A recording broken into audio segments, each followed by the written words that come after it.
springs up from your hand. Creation resounds with every color and every sound. Your love is calling.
standing here in your presence, in a grace so relentless. I am won by perfect love, rather than the arms of heaven, in a peace that lasts forever, sinking deep in mercy's sea. I'm wide awake, drawing close, stirred by grace, and all my heart is yours. All fear remove, I breathe you in, I lean into your love. Oh, your love.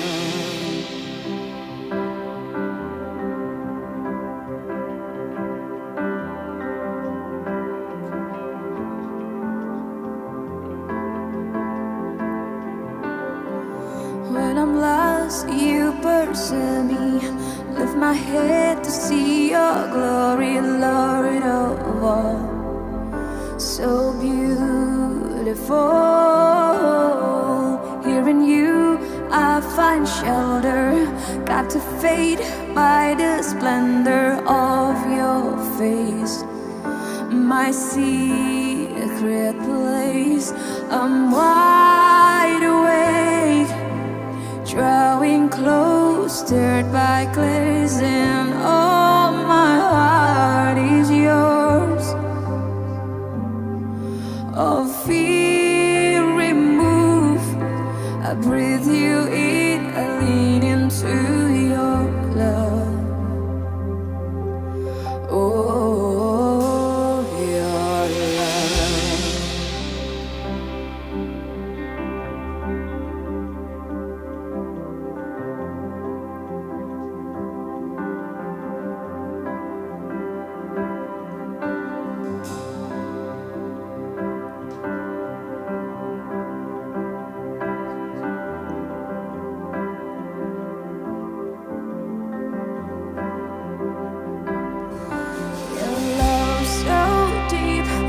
Washing over me, your face is all I see. You are my everything, Jesus Christ. You are my one desire, Lord. Hear my only cry, to know you all my life. Love so deep is washing over. Your face is all I seek. You are my everything, Jesus Christ. You are my one desire, Lord. Hear my only cry, to know you all my life. I'm wide awake, drawing close, stirred by grace, and all my heart is yours. All fear remove, I breathe you in, I lean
Shalom sahabat muda, aku percaya kita semua ada di keadaan yang baik-baik aja karena Tuhan kita baik dan itulah kebenaran yang kita pegang.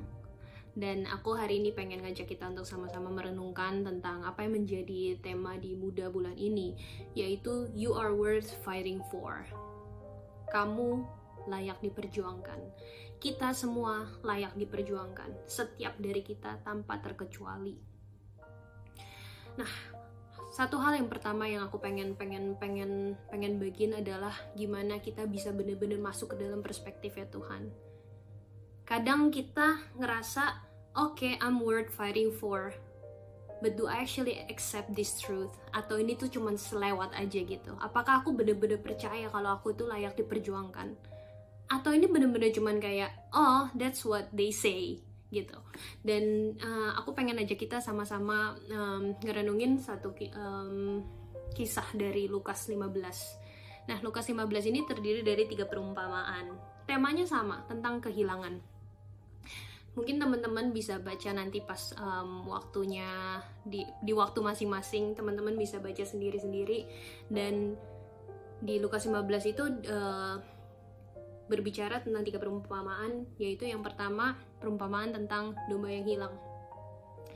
Di situ diceritain ada seorang gembala yang kehilangan 1 dombanya, dan gimana dari 100 domba yang dia punya gitu, dia kehilangan 1 domba, dan dia bener-bener cari dombanya yang hilang ini sampai ketemu dia cari, segitu berharganya dia cari sampai ketemu. Yang kedua berbicara tentang seorang wanita yang kehilangan 1 dirham dari 10 dirham, 1 valuable coin kalau dibilangnya itu. Dan wanita ini dia nyari ke seluruh rumahnya. Padahal kalau dipikirkan cuma 1 dari 10. Tapi dia benar-benar cari because it's a valuable coin. Karena itu adalah dirham yang sangat amat berharga. Dia cari sampai ketemu dan dia bersuka cita ketika dia nemuin. Yang ketiga berbicara tentang anak yang hilang. Anak yang hilang ini anak yang dia nggak ngerti hati bapaknya. Dia ngerasa dia pengen main keluar sana. Mungkin dia pikir di luar sana tuh jauh lebih enak, jauh lebih baik. Dan dia pergi keluar, dia minta warisannya. Dan waktu itu budayanya itu sebenarnya tabu banget untuk minta warisan. Itu tuh kayak sama aja anak itu tuh bilang kayak I wish you were dead gitu. Papa, aku berharap papa tuh sebenarnya udah nggak ada dan kasih warisan aja. Tapi akhirnya hati bapaknya, karena hati bapak adalah seorang bapak, dia kasih anaknya untuk pergi dan abisin semua warisannya itu, dia kasih aja. Dan waktu anak itu nyesel, anak yang hilang itu nyesel, dia mau pulang aja dia mikir, bapakku ini punya banyak pelayan, mungkin kalau aku balik jadi salah satu pelayan aku masih bisa diterima. Tapi waktu dia balik, bukan cuma jadi pelayan, dikasih party, dikasih jubah yang terbaik, dikasih sepatu, dikasih cincin, semuanya yang terbaik dikasih. Dan makanya aku suka banget versinya TPT menceritakan perumpamaan ini adalah tentang bapak yang penuh kasih. Yes, anaknya hilang, but the emphasis, penekanannya ada di bapak yang penuh kasih. Nah, waktu aku baru beberapa hari lalu aku baca ini ngerenungin, aku ngeliat satu footnote gitu di TPT, catatan kakinya. Itu menceritakan tentang this is the desire of Trinity. Domba, koin, sama anak yang hilang. Gembala berbicara tentang anak, yaitu Yesus. Wanita berbicara tentang Roh Kudus. Sedangkan Bapa berbicara tentang Tuhan, Bapa, God the Father. Dan ini yang menggambarkan betapa Trinity, yaitu Son, Holy Spirit, Father, Father, Holy Spirit, and Son, punya desire yang sama. Punya desire yang sama, yaitu apa? Untuk memperjuangkan seseorang yang hilang. Memperjuangkan sebegitunya.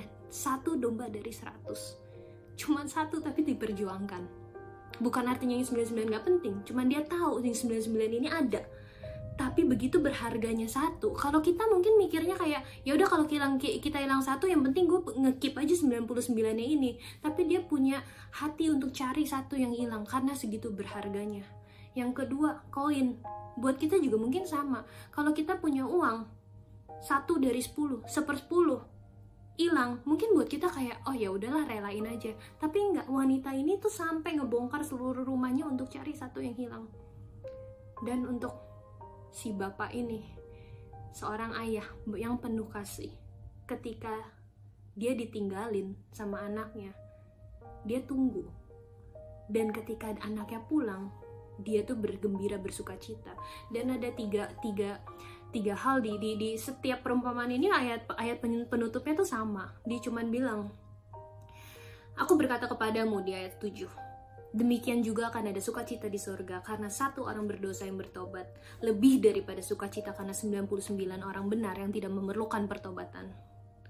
Ayat 10, setelah koin yang hilang, aku berkata kepadamu, demikian juga akan ada sukacita pada malaikat-malaikat Allah karena satu orang berdosa yang bertobat. Ayat 31 dibilang kita patut bersukacita dan bergembira. Ini ayahnya ngomong sama anak yang satu. Karena adikmu telah mati dan menjadi hidup kembali. Ia telah hilang dan didapat kembali. Selalu ada yang namanya celebration. Sepertinya kalau aku ngeliat tuh kayak when something is worth fighting for, selalu ada celebration, selalu ada sesuatu yang dirayakan. And not just we're worth fighting for, kita juga worth celebrating for. Kita nggak cuma layak diperjuangkan, tapi kita layak untuk dirayakan ketika kita benar-benar bisa balik ke Tuhan gitu. Dan yang penting di sini adalah benar-benar satu, untuk get into this perspective, masuk ke dalam perspektifnya Tuhan. Jangan sampai ini benar-benar cuma ada di kepala kita, tapi benar-benar bisa masuk ke hati kita. Bagaimana hatinya Tuhan untuk kita? Karena kalau kita nggak kenal, kita cuma akan asumsi. Kita sering kehilangan identitas kita. Kita nggak tahu, kita ngerasa gagal, kita sering ngerasa kita nggak layak segala macem. Karena apa? Semua karena asumsi kita. Tapi asumsi cuma terjadi ketika kita nggak mengenal siapa yang menciptakan kita.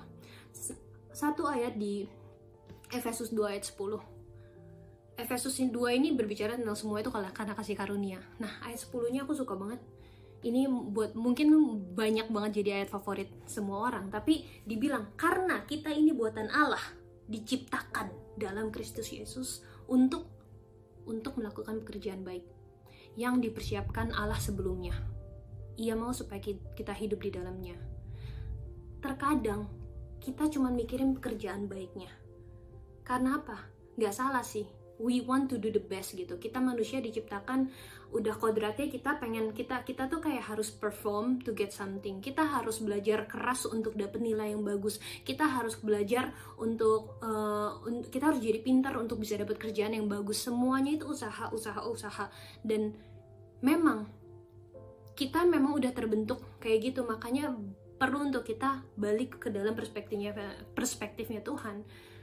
Di ayat ini kita diciptakan dalam Kristus Yesus. Kita buatan Allah. Di NLT dibilang we are His masterpiece. Untuk melakukan pekerjaan yang baik. Dan aku ngerasa sendiri juga aku sering stuck ke dalam pekerjaan baiknya. Tapi yang kita harus ingat adalah satu. Identity comes before assignment. Identitas selalu datang sebelum tugas. Kenapa kita sekarang sering banget ngerasa gagal? Kita ngerasa sering gak layak. Karena kita lupa, kita berangkatnya dari mana? Kita berangkatnya dari keterbatasan kita berangkatnya dari apa yang kita tahu, kita mikir apa yang Tuhan mau segala macam, dan kita berangkatnya dari situ. Sedangkan semuanya itu harus berangkat dari identitas kita di dalam Tuhan. Nggak bisa pekerjaannya dulu, baru kita cari identitas, dan seringkali kita gitu. Aku juga ngerasa seringkali kayak gitu. Aku ngerasa aku harus melakukan dulu, baru aku bisa diakui. Dan ini seringkali terjadi gitu, makanya penting banget. Dan buat aku, mungkin aku sedikit cerita, aku juga ngalamin hal yang sama dengan papaku sendiri gitu. Kadang kita kalau sama papa kita, kadang dari kecil kita suka ngerasa kayak, kok kayaknya gue nggak ngertiin sih. Misalnya kita pengen A tapi nggak dikasih A, kita pengen B kita nggak dikasih B. Terus kita ngomong ini, terus kita kayak ngerasa nggak dianggap. Terus kita create asumsi apa? Kita nggak di ngertiin. Tapi apakah kita sebenarnya pernah ngertiin dulu? Sedangkan pengertian, yang namanya trust itu cuma terjadi ketika ada relationship. Satu, tadi dibilang, we are worth fighting for.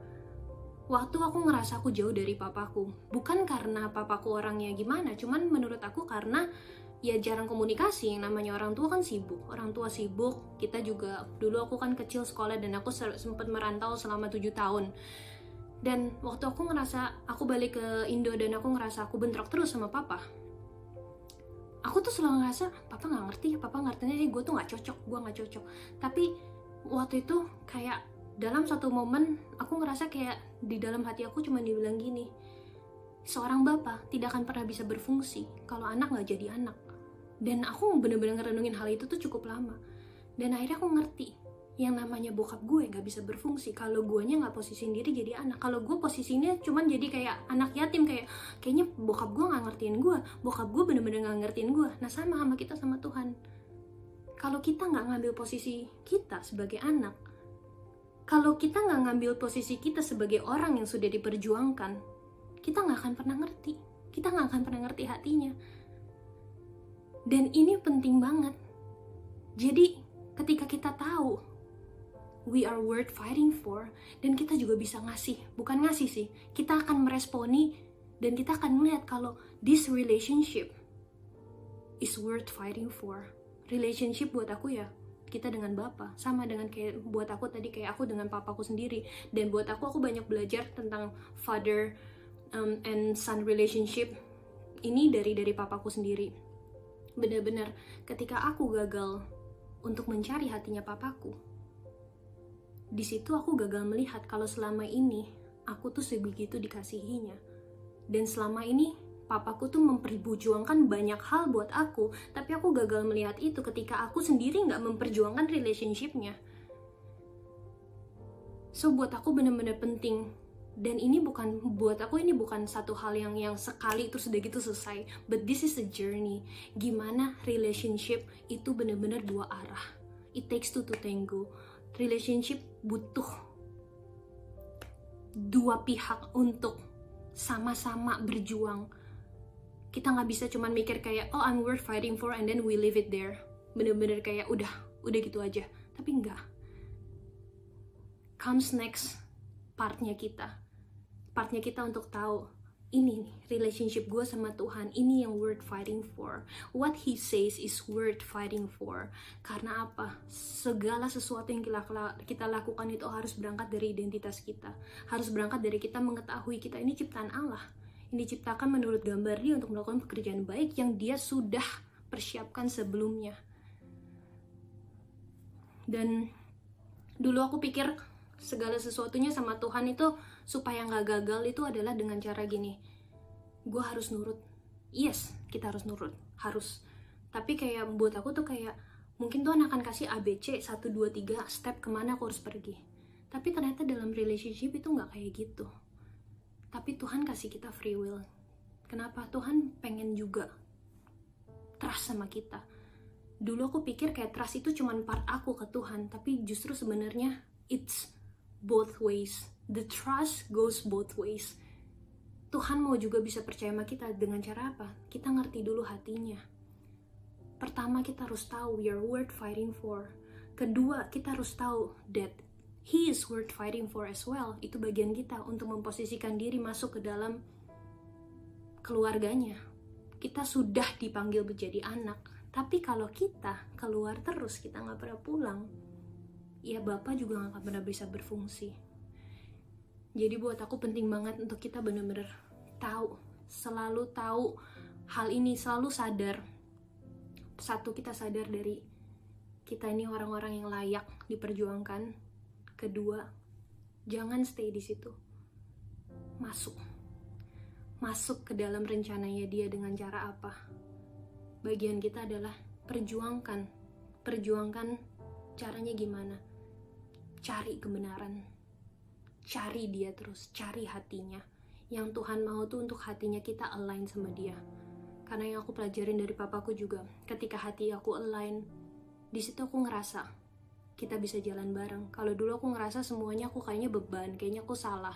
Tapi justru ketika aku ngerasa aku punya hatinya Dia, dan Dia ngerasa Dia punya hatinya aku, disitulah semuanya terjadinya tuh tanpa susah payah. Karena berangkatnya dari yang namanya relationship yang sebenarnya sudah diperjuangkan oleh Tuhan.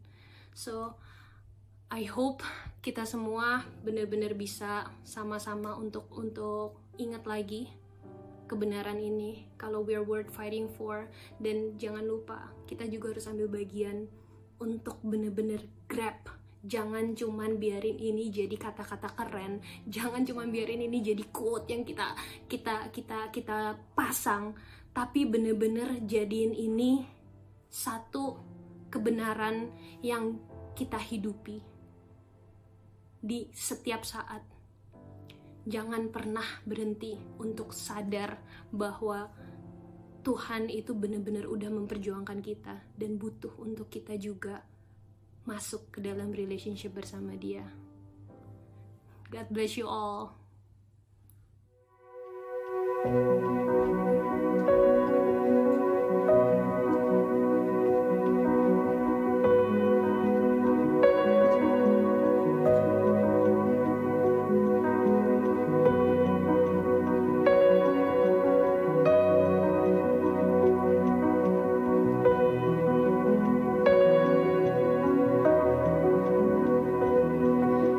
Denganmu aku mampu hadapi setiap hariku.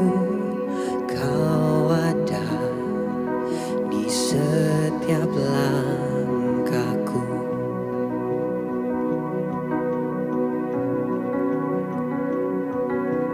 Nafasmu di hidupku, diriku di hatimu. Kau berikan segalanya untukku.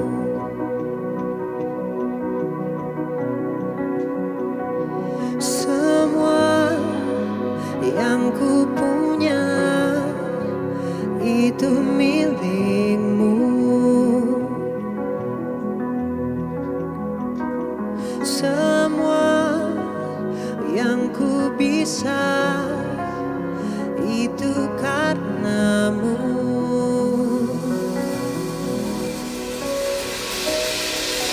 Segala kemuliaan hanya untukmu. Semuanya milikmu Tuhan. Kau pemilik hidupku.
ku punya itu milikmu.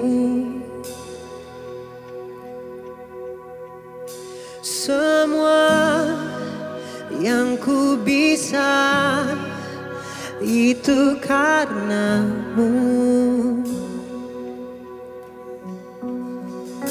Semua yang ku punya itu milikmu. Semua yang ku bisa itu karenamu. Semuanya, semua yang ku punya itu milikmu. Semuanya Tuhan, semua yang ku bisa itu karenamu.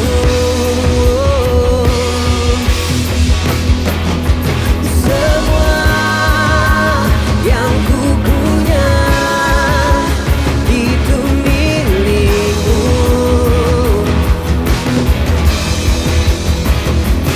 Semua yang ku bisa itu karenamu. Semuanya Tuhan, oh semua yang ku punya itu milikmu. Semuanya Tuhan, semua yang ku bisa itu karenamu.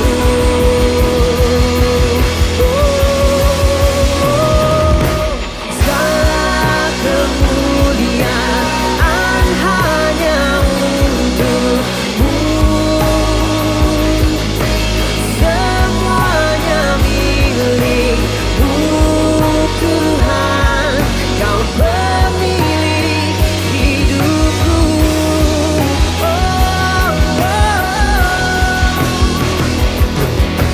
Segala kemuliaan hanya untukmu.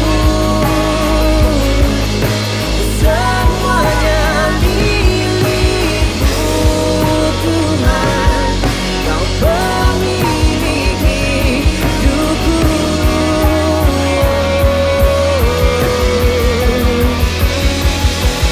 Segala kemuliaan hanya untukmu. Semuanya milikmu Tuhan, Kau pemilik hidupku.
bones will sing.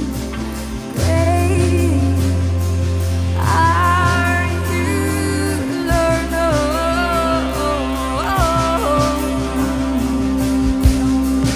Lord, we'll shout your praise. Our hearts will cry. These bones will say, great are you, Lord. Oh, the earth will shout your praise. Our hearts will cry. These bones will say, great are you, Lord. Oh, the earth will shout your praise. Our hearts will cry. These bones will say, great are you, Lord.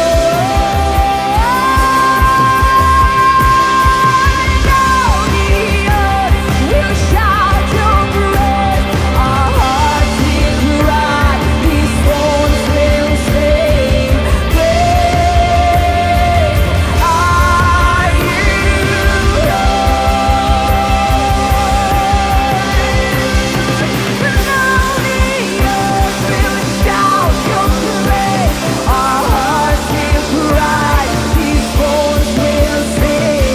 Great are you,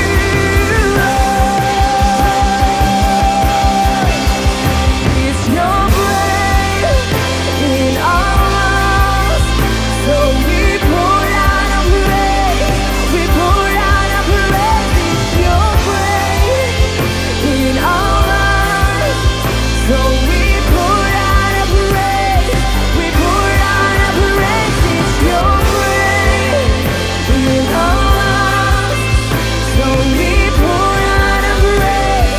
We pour out a praise. It's your breath in our lungs, so we pour out a praise to you only.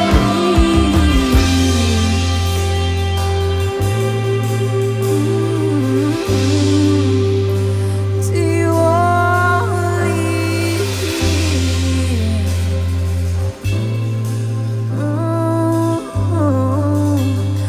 To you only.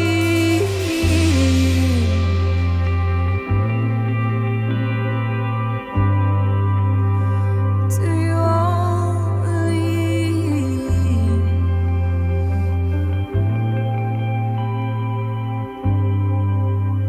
To you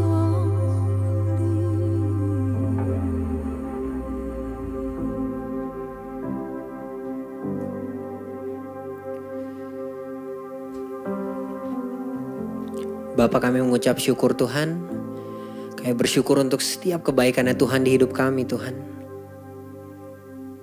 Tuhan, sekali lagi kalau kami boleh datang menyembah, menikmati hadirat Tuhan, memuji meninggikan nama Tuhan, itu bukan satu tugas atau kewajiban kami Tuhan, tapi itu satu privilege buat kami, satu hak istimewa buat kami boleh menikmati hadiratnya Tuhan, menikmati kasihnya Tuhan, memuji meninggikan nama Tuhan, karena kami dilayakkan sebagai anak-anaknya Tuhan. Tuhan, terima kasih untuk hari ini Tuhan.